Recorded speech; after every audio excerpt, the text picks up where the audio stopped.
The filmmaker who brought us Unforgiven and last year's Mystic River has outdone himself once again with his new film.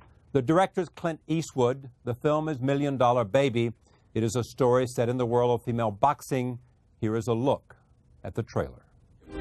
Frankie, I've seen you at Mass almost every day for 23 years. The only person who comes to church that much is the kind who can't forgive himself for something. You got a fight I don't know about. You gonna leave me? Never.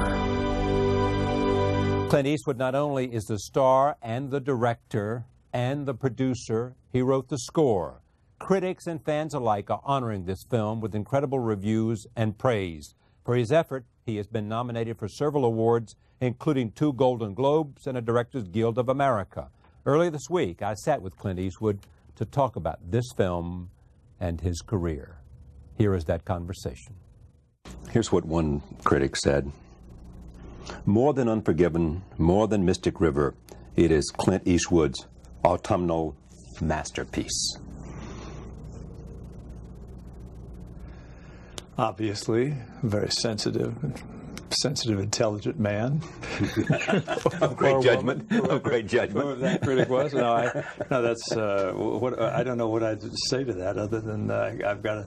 That's very nice. I don't know whether it is those other 2 pictures that you mentioned are pictures that were. That I thought I did as best I could, but this I thought I did as best I could too. So your answer is all shucks. Yeah, I don't know what to say. It's not I have no answer for it. I keep always harping back to the theory that once you finish the picture, it's no longer yours anyway. You just put it out. Once you release it, it becomes the eyes of the beholder and whatever they want to think about it. Why did you want to make it? Well, I like the story very much. Al Ruddy sent me the book, Rope Burns, about 3.5 to 4 years ago. And I read all 6 stories, and this particular story was the one that he was pointing to, and this is the one that everybody thought had potential. And then I didn't hear from him for a while, and then all of a sudden he came back with a finished script on it, and the script was really good.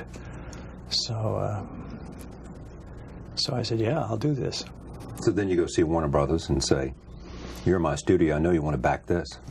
Well, actually, that didn't quite come out that way, but a group called Lakeshore Entertainment, they were involved with it. They had helped finance the writing of the script, and so they were kind of tied in, but they couldn't afford to do the whole thing. They said they'd do part of it, so I went to Warner Brothers and said, would you participate in this? And they had looked at the script, but they weren't nuts about it. They were a little afraid of it, and so I said, well, I'm going to make this as the next picture wherever I do it, if I have to go out and borrow the money myself. So I took off, and a few days later they called up and said, well, we don't want to let you go somewhere else, so why don't you, we'll come in for half of it. We'll split it with Lakeshore Entertainment. So that's the way it came about. This is not a big budget movie, is it? Not by today's standards, no. I think somebody told me the other day that the average is $68 or $9 million per picture. So this would be way less than half of that. Took you how long to shoot it? 37 days. It's about what? Well, it's about a lot of things. It's on the surface, it's about a woman who wants to become a boxer, but then below that, it becomes about people with dreams and aspirations that are a real long shot to come through. And it's also about searching for family and regret with prior relationships and forming a relationship, a surrogate father-daughter, a love story. It's a lot of things. 3 principal characters. First is Frankie. You play Frankie. It's a guy who owns a gym. He's a trainer. Why did you play it? It just was a very appealing. First place, it's in my age bracket. It's a subject I knew a little bit about. I didn't know any of these people. I had to we had to go research them. I was on my way to retirement as far as being in front of the camera. That's why I raised the point, because you had said, unless I see something really terrific that I ought to do, I'm not going to do it. Sure. Well, on Mystic River, I thought it was very comfortable being behind the camera and watching younger people out there performing, and it was a very satisfying experience. So I thought, well, that'll be the end of that. But this came along, and I said, well, this is a good role. And I don't know whether I was inspired by the enthusiasm all these people had on Mystic River, but I just thought, well, maybe I'll jump back in the fray here. So I did this role, but I figured I'd also direct it. It wasn't a hard picture to do technically, but it wasn't hard for this in the sense that I had Morgan Freeman, who was solid as the rock. Worked together before. And we'd worked together once before, and I was always thinking about a project where we could work together again. And then Hilary Swank, who I've always admired but never worked with. Huge demand on her.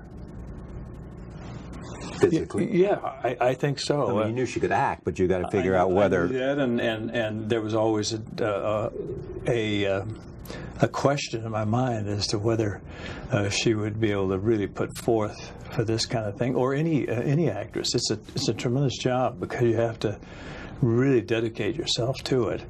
You always hear stories about people training for physical roles, but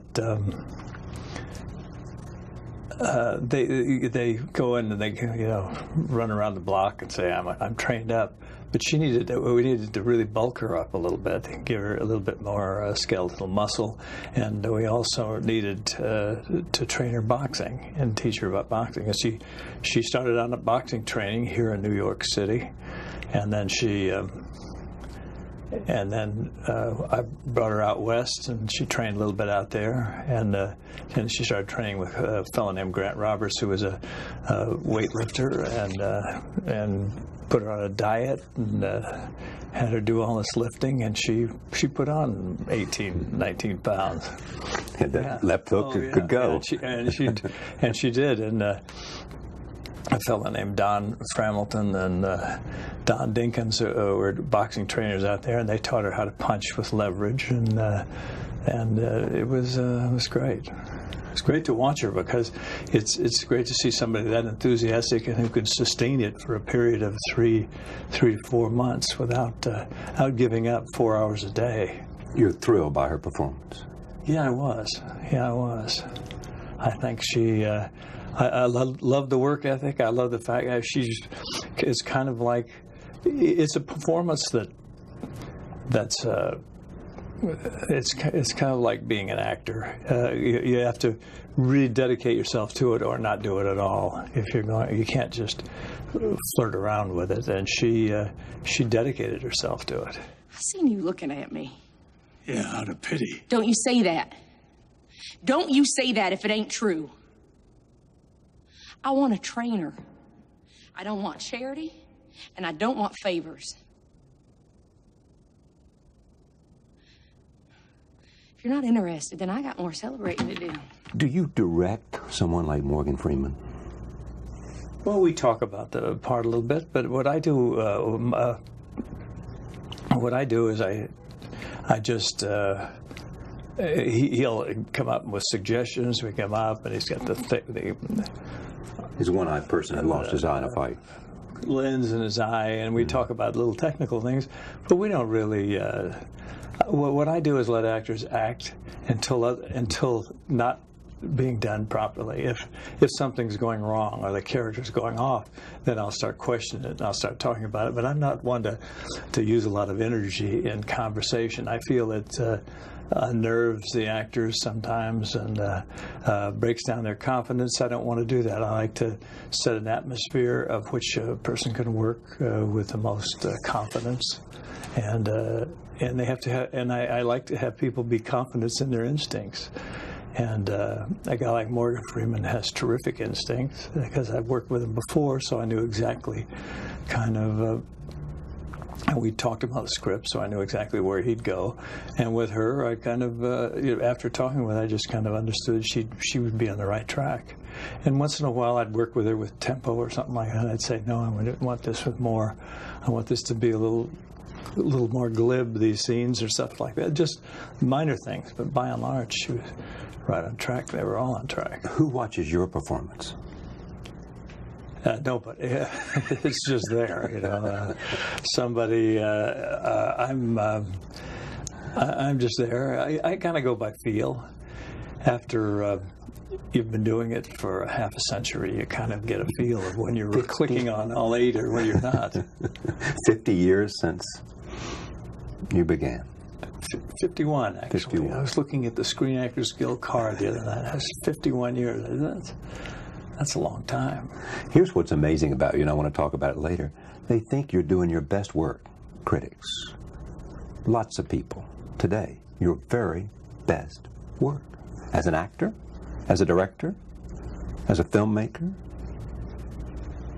Well, I think it's just... And you're 74 years old. You had to remind me. Why not? I mean, why not? As a person ages, hopefully you gain more maturity about things. You gain a different insight in things. You have more information. It may become a point where you start losing information. But at this particular point, you're kind of cooking along, and I think it should be that you improve.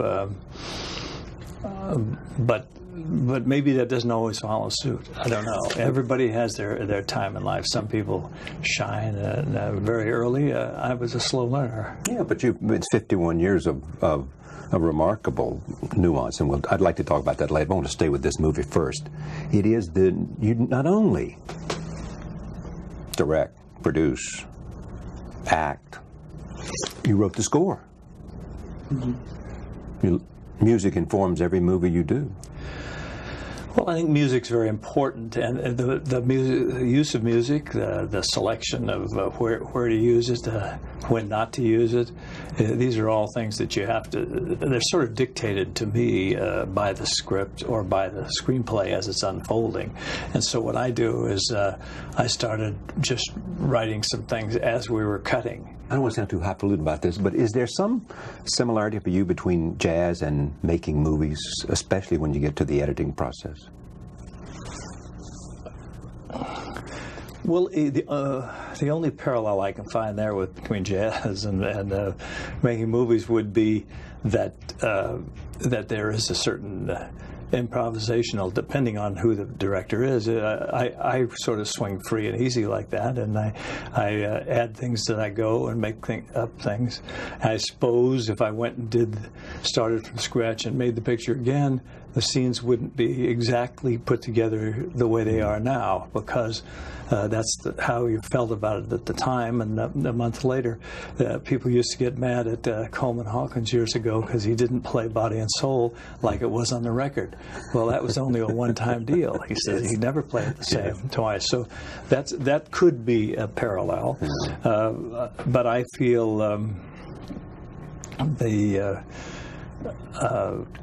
there's a structure to the movie, as there's a structure to music. That's what I was thinking about, and a sense of rhythm, and a sense of rising action, falling action, and reaching a crescendo, and then watching it sort of. Exactly. As the structure's very similar, but it's written out in a screenplay as it could be written out in notes of a song you're playing, but you may interpret it different at different times in your life. I suppose if I went back and made a movie that I'd made 30 5, 6 years ago, like play Misty or something, I'd approach it differently now than I would then. Maybe not as good, but I'd still approach it differently. First movie you directed? Yeah. You would approach it differently simply because, by definition, you've learned and you've grown and you see the world differently and you see the characters differently. Yeah, absolutely. You just you might just see it differently. You just add nuance that you maybe didn't think of the first time because you don't have the information in your head at that particular time. Plus the fact the first picture was terribly nervous or a little more tense. The fact that it's the first one you're doing as a director, so it doesn't quite have the confidence that the later films do. Yeah, but what's interesting about it, though, is it is one more time where you began to use strong women. I mean, you have always, this movie is a perfect example, have been, from the time you watched movies, in love with the idea of strong women, and especially on screen. Well, I think the only... we went through a period in the 60s and stuff where strong women left the screen for a while, where they in the 40s and the 30s and 40s they were a tremendous presence. But then there was a time there when the strong women's roles went out and they became secondary to male camaraderie movies and what have you. But I thought it was there's something missing because, a strong female role certainly is a great catalyst for a strong male role. I don't see how that got lost. And when I grew up watching movies, we went to a lot of pictures where the whole story was based around the woman's life or adventures or what have you.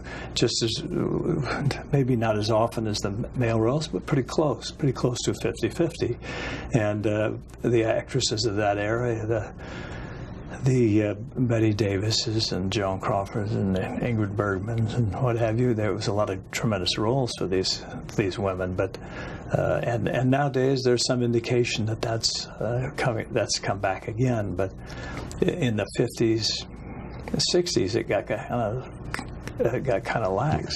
There's also in this film religion in lots of ways. Mm-hmm. Frankie, your character, goes to Mass every day. And then he has a conversation with the priest about how they see life. What's going on with... Well, I think he's a guy who has doubts about he was brought up, obviously, he's brought up in that religion, Catholicism in this case, but he obviously has doubts about how he fits into it at this particular time in his life. And so he kind of has a confrontational relationship with his priest, and they just kind of he's just questioning a lot of things. He's questioning a lot of the rhetoric of the church, and for what reason? It's probably due to a lot of his own disappointments and a lot of his own doing.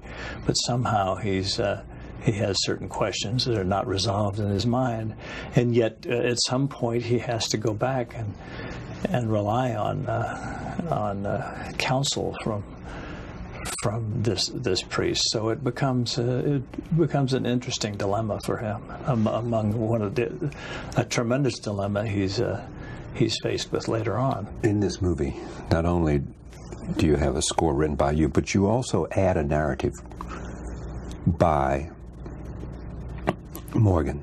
Scrap provides a narrative link. He does, yeah. Wasn't part of the original? Yeah, it was a part of the original screenplay. It was always there. Not necessarily in the short story. In this story, because the story has the narrative written into the description. But this had we brought the narrative out, so play it in the open, of which works in some films and sometimes doesn't. But I think it worked here. It works because this is a story of a man who's writing a letter every day, mm-hmm. or every week, to his daughter, and they're all returned. Mm-hmm. And he's late 60s, early 70s, whatever he is. And then he meets this young woman. Is the relationship there, the relationship a father-daughter, or is it something else? Mentor-protege? Is it just somehow an ability to connect with another person? Well, I think which he comes doesn't. out of the hunger of the pain of the daughter. Yeah, I'm not. I think he's trying to reestablish the relationship. We don't know, in the story, we're never told exactly what the dissension was. Whether it was a bad divorce and the mother poisoned the waters, or whether somehow he had some problem with the daughter. We just know that there's been a real break in the relationship. And so we know that he wants to reestablish that relationship, so that there alone sets up the problem. But and obviously she wants no part of that. And who knows? In his younger life, maybe he was off training fighters, never get the attention as a young man, and somehow she just never grew to know him or love him or care about him. But clearly it's a pain for him. Oh, it's a pain for him, and whether it was a pain for him always, or whether it was a pain for him in later years as he looks back and thinks of what he's missed. But he's kind of grown alienated towards any kind of thing other than his friendship with Scrap, Morgan's character. But then eventually, through the charm of this young woman, he finds the daughter that he hasn't had. One critic, David Denby, I think, found this sort of extraordinary. I mean, he thought that one of the best things about this movie was the relationship between Frankie and Scrap. Well, I think it's a good one, because they're both sort of down and out. Scrap is a guy who had his dreams, much like the young girl, and he had his dreams of certain success and never panned out. So he's become sort of his only friend in life is this guy crusty guy who owns this gym, and so Scrap is trying to. Just to have a nice existence. He doesn't care much, doesn't have any demands for anything, and Frankie is his only friend. Is the only person he'll really confide in. When the hell are they gonna get to her? I'm okay, Frankie. What'd you learn tonight? Always protect myself. What's the rule? Always protect myself. Margaret Fitzgerald? Here.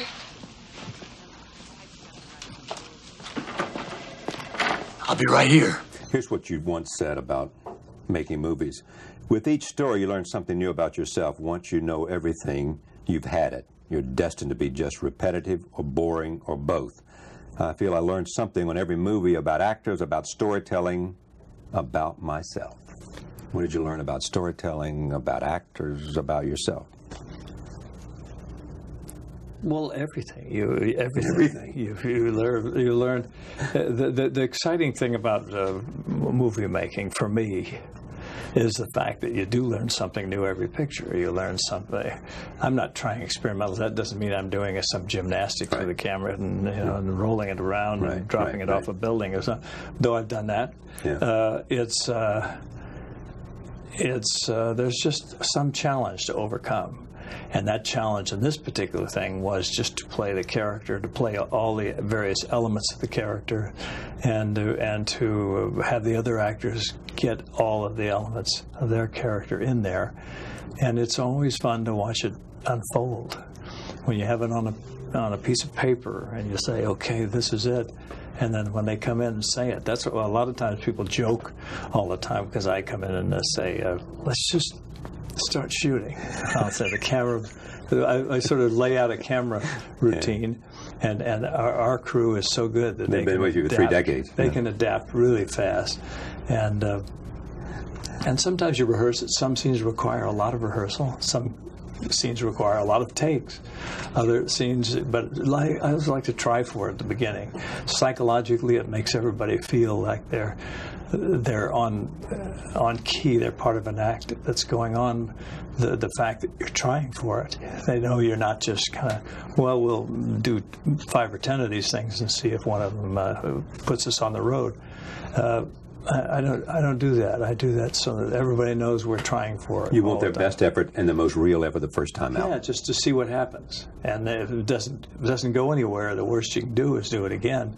But rather than to rehearse, then do it again and again and again, doesn't appeal to me so much. So, but what I enjoy, I think, is the unfolding that first time, because an actor's always trying to make the dialogue that they say sound like it's the very first time it's ever spoken, and sometimes the very first time it's ever spoken is quite interesting, and should be the best.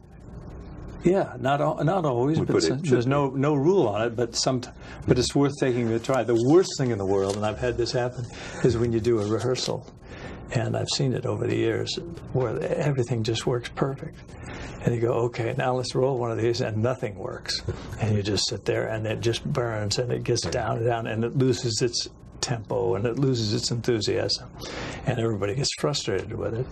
So I like to make sure that we're at least trying to grab some of that film while it's happening. When you look at all these experiences, the word that keeps coming up about your career is, I don't want to be repetitive. You know, you have been able to move beyond each genre of movie making. Well, I've been repetitive within the genres. I've done sequels. I've done 3 sets of sequels of different films in the Western genre and the Italian spaghetti Westerns, and then the Dirty Harry. Dirty Harry, and then. Yeah, but I mean, you haven't gone back. You wouldn't go back to Dirty Harry today. No. You wouldn't go back to the spaghetti Western today. No. You wouldn't go back to. You might go back to a Western if that was a great story. Well, the Western genre is great, yeah. But I felt when I was doing Unforgiven in 1992 that this would probably be a great last Western for me, because the way it sort of summed everything up. And about you, or about your sense of? Well, about the way the Western, the whole genre, the way the whole thing played out, and the way the West was diminishing, at least in that particular piece. But that doesn't mean it wouldn't be good for somebody else, and it may even be, if somebody else could write a equally interesting story, I would certainly entertain it. I love the genre, but I'm not searching for it. If it happens, it happens, but I wasn't searching for it when that came along, and I wasn't searching for a female boxing picture. Yeah, but are you searching for anything? No, I'm just good stories whenever they come. If you just read enough, or something comes along, you kind of, sometimes it falls into place. It's a luck of the draw. It's kind of a crapshoot sometimes, and you can't plan the next picture I'm going to do is going to be the story of a guy who is a pharmacist who goes insane.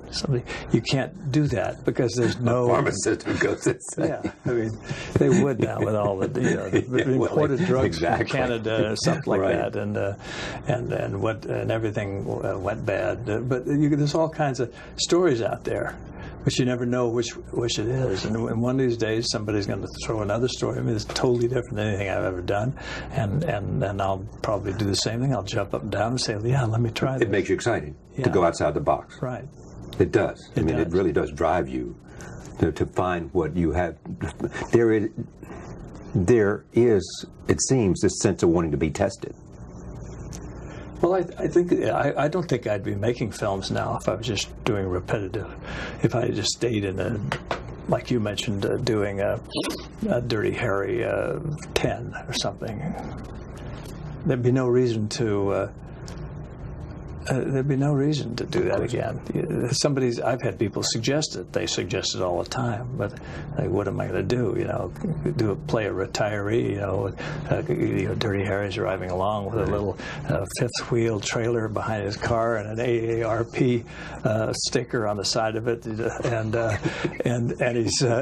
all of a sudden you get him out of retirement, and he comes back and he's got a cannon the size of a howitzer or something. Of course, he would be 104 now. Yeah, exactly.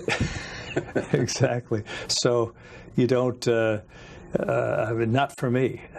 Not for me. I guess if somebody might think that would be fun, maybe one or two people, but not many. You have said that you're on the back nine. Playing the back nine of life. Yes. Sure. So when you think about that, I mean, do you think Mystic River was last year? This year it's $1 Million Baby. I mean, that's rather remarkable to me. Do you're just waiting for somebody to present you with great ideas? Or are you in search of great ideas? Or do you say to yourself, as they said in the movie about boxing, your movie, you don't want to fight one fight too many. Mm-hmm. That's what Scrap did. One too many. Mm-hmm. That's when he lost his eye.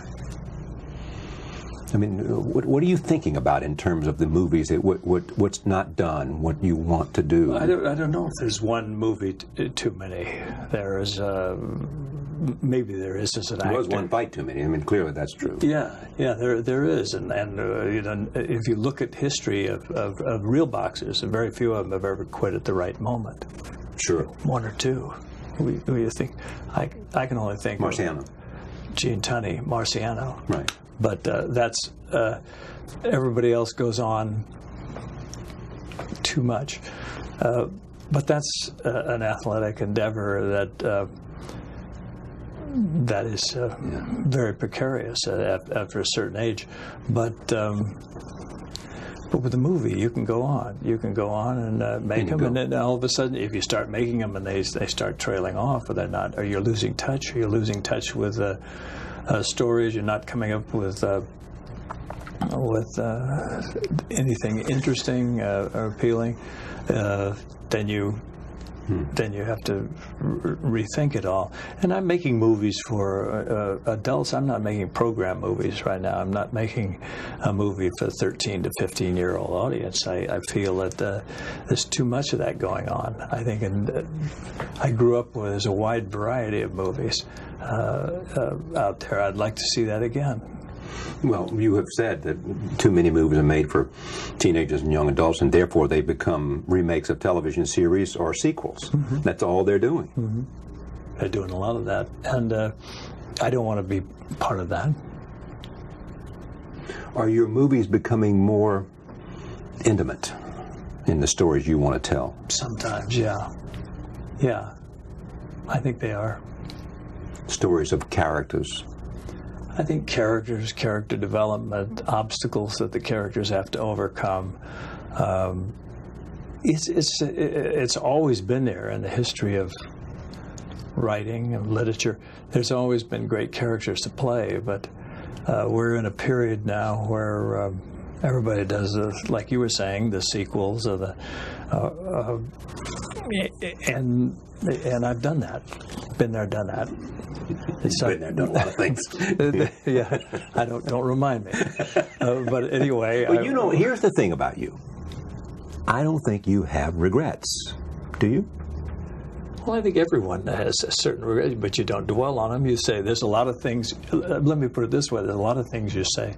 If you were doing then with the knowledge you have now, we all have that. Of course, I know. So you maybe handle things differently. But for the most part, I've been lucky and moving along. And but you've made your own luck. I mean, you have made conscious decisions to grow, conscious decisions to test yourself, conscious decisions to explore comedy, to explore a whole range of things. A conscious decision early on that you wanted control.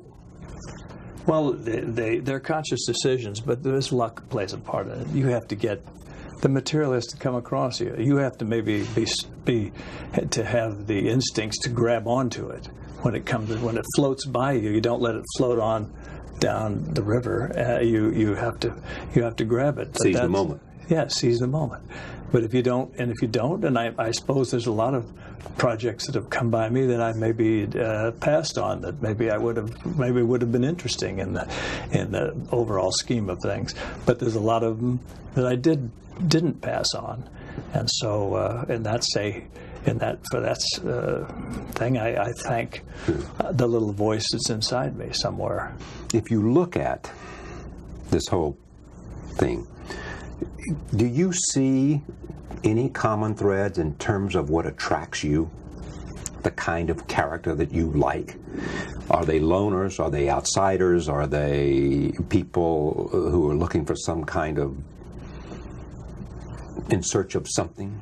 Well, I think they are. I think they're dreamers, which I always was as a kid. I think they're... You're a dreamer today. Yeah, absolutely. There are people who have dreams of doing something, and when they see it, they can live the dream.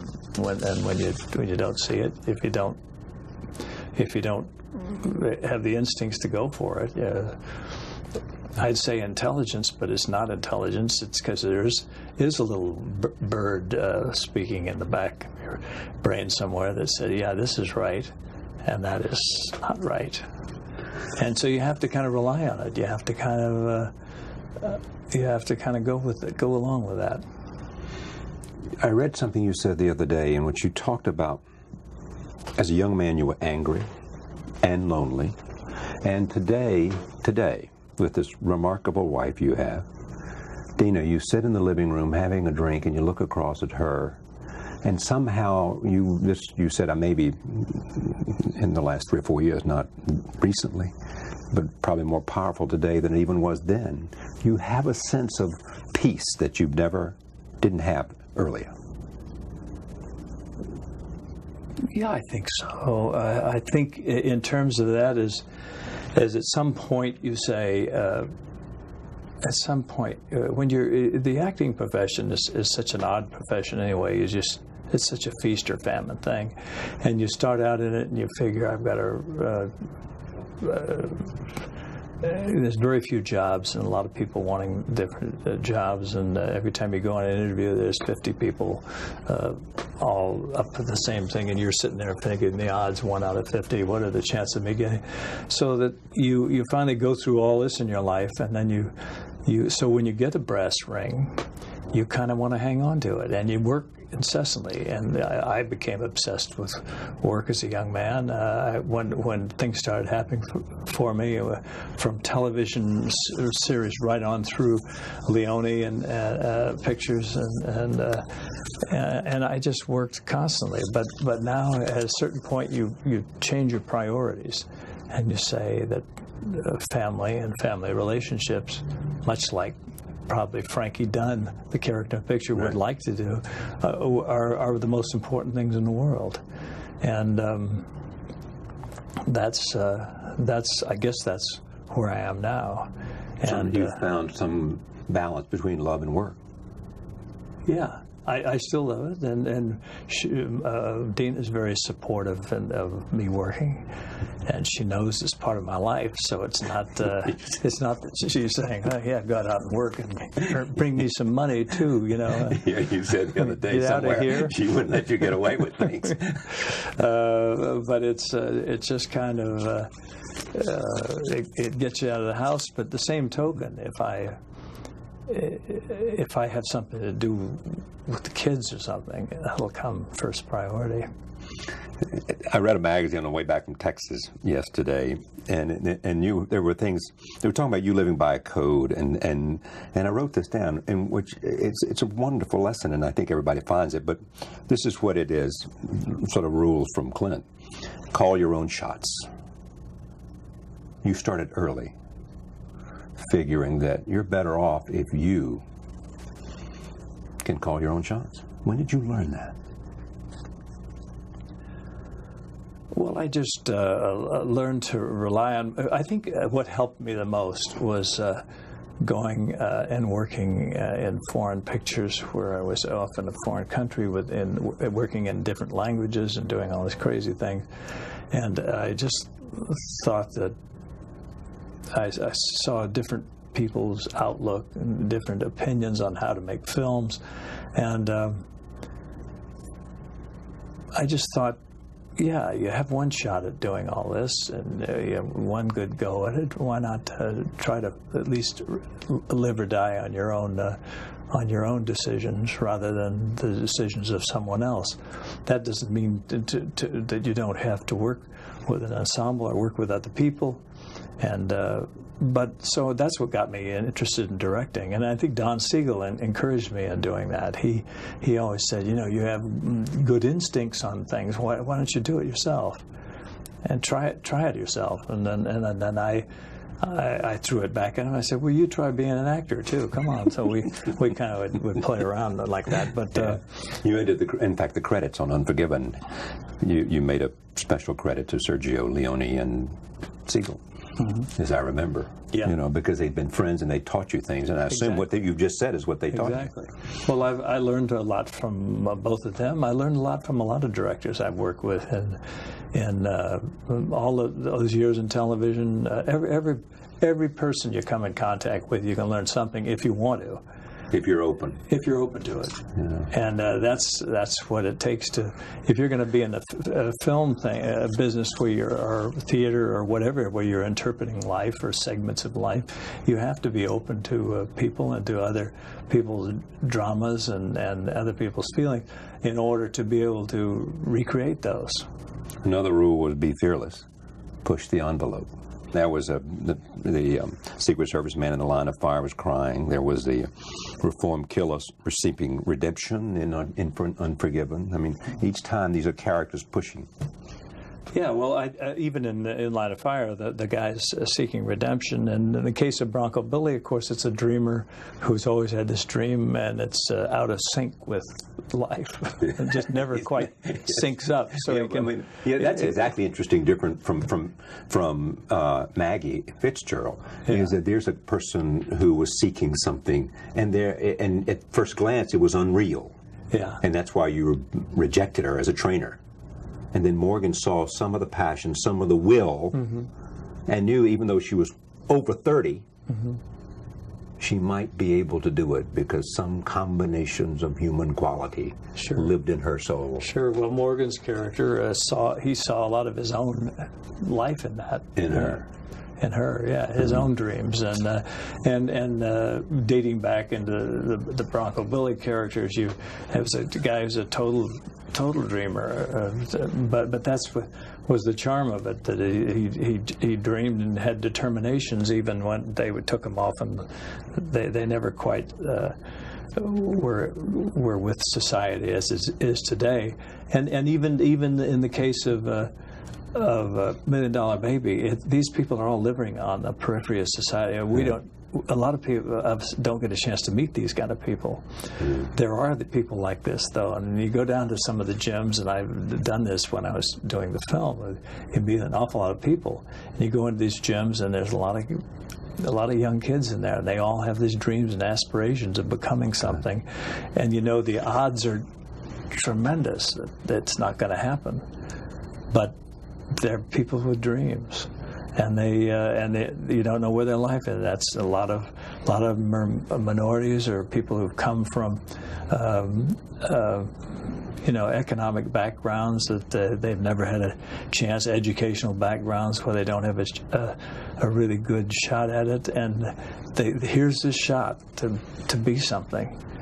With Bud Schulberg. I could have been somebody, Charlie. I could have been Brando's a contender. Quote, yeah, a famous line, and they could have been a champion. Could have been a contender, Charlie. Right, yeah, and somebody wanted to be somebody and lost it, and that's the way it is. That's all there today. It's all out there. There are people like that. We just, unless you go looking for them, you don't find them. You don't see them. I'm going to move through these because I think they're fascinating. Keep moving, that you've talked about that. The audience are hearing these words for the first time. Keep moving. Love your job, which you clearly, none of this would have been possible if you didn't love the work. Oh, yeah, you have to. If you don't love the work, there's no sense in doing it, and it shows, and the people won't respond to you. Speak softly. You tell an amazing story that you went to see Gerald Ford, and you noticed that the Secret Service people whispering into their ears or were always quiet. speaking so calmly and softly, and you somehow believe that maybe that's the way it ought to be on a set. Absolutely. I could never believe these sets where they're always ringing bells before every shot. They'd have, on sound stages, they still do it at studios. They ring the bells, the assistant director gets out there and yells, "Quiet, shut up, everyone." And everybody's all on edge like this. And I'm sitting there at some White House dinner years ago, and these guys are going, and I thought, how the hell can they do this? We have all this modern equipment. We're in the business with modern equipment and sound equipment. Why can't we? So we did it, and we actually shut down these things. We have radios that go off. You've heard it. You even hear it now with police officers on the street. Sometimes you hear their radios going off and everybody directing traffic. You don't hear anything on the set. They can actually talk while the scenes are going if necessary, but they don't. I mean, an assistant director may say, "We're shooting now, so don't move, don't talk."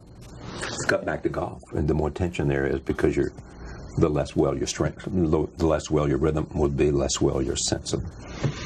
Yeah, absolutely. You keep it quiet. You keep it. Even the guy who comes out and does the clicker is. In the old days, the guy come out and go wham, and you're sitting there like this. Oh.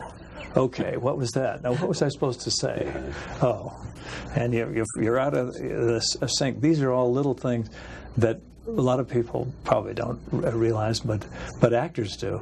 Actors know that, if you get into a nice, comfortable mode, then you're ready. You have no distraction. The less distractions, the better chance you have of doing a decent job.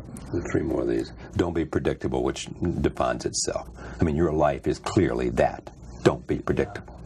No, that's. I don't I love recall this saying one. all these things. Well, but I mean, I've got it. I must have. But I've got it. So the only point. Here's the next one. Find a woman. Find a woman. Did I say singular? Woman. Well, in your case. I don't recall saying all these, but they're all very good. They are good. Whoever did this. It's a terrific job. So, okay, but here's the next one. Somebody made this up, but they did a good job. Learn to play a piano. I mean, music has been, in the beginning, it goes back to the previous one. In the beginning, music was a way to attract the women. Mm-hmm. Right? Well, it certainly inspires. Yeah, a lot of people get into get different incentives into whatever gets you there is good. But I don't know about a piano. But I think a person can play a musical instrument. It's always a great fun, a great thing, a great hobby. But if you don't have a knack for it or a feeling for it, then of course find something else. Badminton or something. Yeah, I can't see. You ever played badminton? Yeah. Yeah. You are what you drive. You drive. Well, I drive. I've got a bunch of junk. I got everything from real trash vehicles to helicopters. I have a helicopter. Yeah. Where you can get in with your sandwich and go up to the top of the mountain and commune with. And I've done all that. Yeah, that's great. And it is. You're just a number in the sky. When you call in or check into airports, you're just a number in the sky. But with a helicopter, you do have the advantage that you can land anywhere. You can land in a meadow. In the Sierras or the Rockies or somewhere, and have that sandwich, take a walk, get back in, and fly off. The last one was avoid extreme makeovers. We've talked about that. You are what you are, and you look the way you do, and you've become whatever it is that shapes a man or a woman shapes you, and therefore be proud of it.